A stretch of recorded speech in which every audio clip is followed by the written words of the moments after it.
নমস্কার বন্ধুরা, প্রিয়াস কিচেনের আরও একটি নতুন পর্বে আপনাদের সকলকে স্বাগত জানাই। আজ আমি আপনাদের সাথে ড্রাই চিলি সয়াবিনের রেসিপি শেয়ার করব।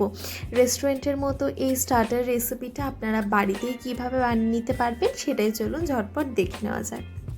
চিলি সয়াবিন বানানোর জন্য প্রথমে আমি সয়াবিনটা সেদ্ধ করে নেব, যার জন্য একটা পাত্রে নিয়ে নিয়েছি পরিমাণ মতো জলটা প্রথমে আমি ভালো মতো ফুটিয়ে নেব, যার জন্য দিয়ে দিচ্ছি কিছুটা পরিমাণে লবণ, যাতে জলটা তাড়াতাড়ি ফুটতেও সাহায্য করে, সাথে সয়াবিনও তাড়াতাড়ি সেদ্ধ হয়ে যাবে আর সয়াবিনের মধ্যে লবণটাও ভালো মতো ঢুকে যাবে।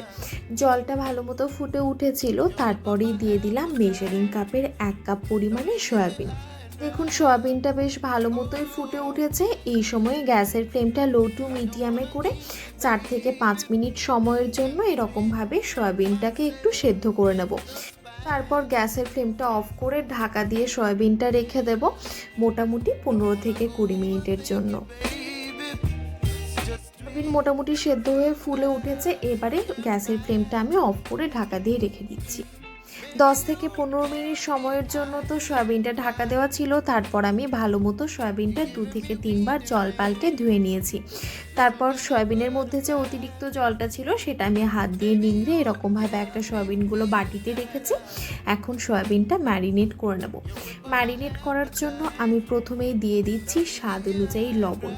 এখানে আমি লবণটা সামান্যই দিলাম, কারণ সয়াবিনটা সেদ্ধ করার সময় একবার লবণ দেওয়া হয়েছে, আর সয়াবিন ভাজার পর যখন সস দিয়ে কোট করা হবে সেই সসের মধ্যেও কিন্তু লবণ থাকে, তাই জন্য এই সময় একটুখানি কমই দিয়েছি লবণটা।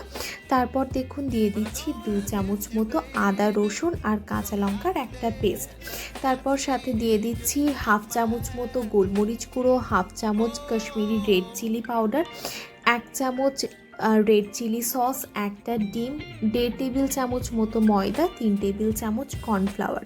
বাস এবারে এগুলো হাত দিয়ে ভালো মতো আমি মেখে নিচ্ছি।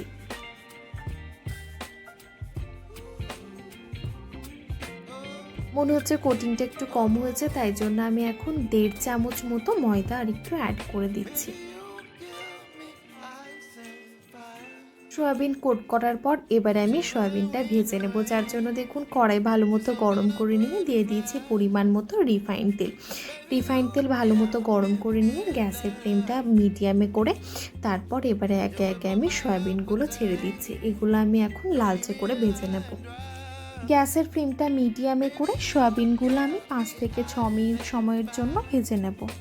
সয়াবিনগুলো এরকমভাবে কড়াইতে দেওয়ার পর আমি 1 থেকে 2 মিনিট প্রথমে ওয়েট করেছি, তারপর এরকমভাবে নাড়াচাড়া করেছি, নইলে কিন্তু সয়াবিনের যে কোটিংটা সেটা যেটা দিয়ে আমি নাড়াচাড়া করছি সেটাতে লেগে যাওয়ার একটা চান্স থাকে, তাই জন্য আমি কিছুক্ষণ পর নাড়াচাড়া করলাম। সয়াবিনগুলো মোটামুটি ভাজা হয়ে এসেছে, এখন কড়াই থেকে তুলে একটা টিস্যু পেপারের মধ্যে রেখে দেবো।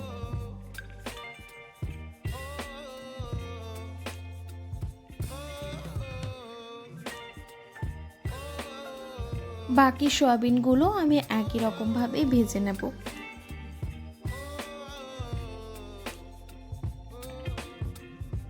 সয়াবিন তো ভাজা হয়ে গেল, এবারে যে গ্রেভিটা সেটা বানিয়ে নেব, যার জন্য একটা কড়াই ভালো মতো গরম করে নিয়ে দিয়ে দিচ্ছি 1 টেবিল চামচ মতো রিফাইন্ড তেল ভালো মতো গরম হয়ে গেছে, তাই জন্য প্রথমেই দিয়ে দিলাম কুচনো রসুনের কোয়া।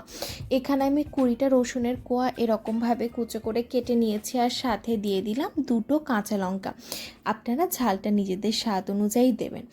তারপর নাড়াচাড়া করে নিচ্ছি, নাড়াচাড়া করতে করতে ব্রাউন হওয়া অবধি আমি অপেক্ষা করব। মোটামুটি 2 থেকে 3 মিনিট সময় ভাজলে এরকম একটু ব্রাউন কালারটা চলে আসবে। এবারে দিয়ে দিচ্ছি একটা মাঝারি সাইজের পেঁয়াজের পাপড়ি, আর সাথে একটা মাঝারি সাইজের ক্যাপসিকামের অর্ধেকটা অংশ এরকমভাবে মাঝারি মাপ করে কেটে নিয়ে তারপর দেখুন মিডিয়াম টু হাই হিটে আমি পেঁয়াজ আর ক্যাপসিকামটা একটুখানি ভেজে নেব। পেঁয়াজ ক্যাপসিকামটা মোটামুটি ভাজা হয়ে এসেছে, এরপর দিয়ে দিচ্ছি 1/2 চামচ মতো গোলমরিচ গুঁড়ো, 1/2 চামচ কাশ্মীরি রেড চিলি পাউডার আর সামান্য একটু লবণ স্বাদ অনুযায়ী। তারপরে এগুলো একটু নাড়াচাড়া করে মিশিয়ে নেব। তারপর দিয়ে দেব যে সসগুলো আমি ব্যবহার করব সেগুলো। তার মধ্যে প্রথমেই আছে টমেটো কেচাপ, যেটা আমি 3 টেবিল চামচ দিয়েছি। তারপর দিয়ে দিলাম 1 টেবিল চামচ রেড চিলি সস, 1 টেবিল চামচ গ্রিন চিলি সস আর 1 চামচ মতো সয়া সস।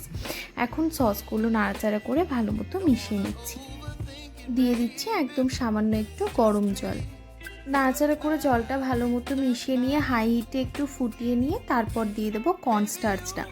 1 চামচ কর্নফ্লাওয়ার আর 2 চামচ জল মিশিয়ে ভালো মতো এটা নাড়াচাড়া করে মিশিয়ে দিচ্ছি, যাতে গ্রেভিটা একটুখানি ঠিক হয়ে যায়। এবারে দিয়ে দিচ্ছি আগের থেকে ভেজে রাখা সয়াবিনগুলো। তারপর হাই হিটে ভালো মতো নাড়াচাড়া করে মিশিয়ে নিলেই কিন্তু চিলি সয়াবিন সার্ভ করার জন্য একদম রেডি হয়ে যাবে। এরপরে আমি দিয়ে দেবো সামান্য একটু গুড়ের পাউডার, জাস্ট স্বাদটা ব্যালেন্স করার জন্য। আপনারা চাইলে সেটা স্কিপও করতে পারেন, আর আপনাদের কাছে যদি স্প্রিং অনিয়ন থাকে তাহলে কিন্তু আপনারা সেটাও দিতে পারেন। আমার কাছে অ্যাভেলেবেল ছিল না, তাই জন্য আমি দিতে পারিনি। আপনাদের কাছে থাকলে অবশ্যই দেবেন। বাস এরকমভাবেই কিন্তু আপনারাও বানিয়ে নিতে পারবেন ড্রাই চিলি সয়াবিন। আপনারা এটা যে কোনো স্টার্টারে কিন্তু সার্ভ করতেই পারেন, দারুণ লাগে খেতে। একবার কিন্তু এরকমভাবে বানিয়ে দেখবেন বাড়িতে, কেমন লেগেছে আপনাদের সেটা কিন্তু অবশ্যই কমেন্ট বক্সে জানাবেন। ভালো লেগে থাকলে ভিডিওটা একটা লাইক আর বন্ধুদের সাথেও শেয়ার করে দেবেন। আর চ্যানেলটা এখনও সাবস্ক্রাইব করে না থাকলে সাবস্ক্রাইব করারও অনুরোধ রইল। তাহলে চলুন আবারও দেখা হবে অন্য একটা ভিডিও নিয়ে। ধন্যবাদ, ভালো থাকবেন।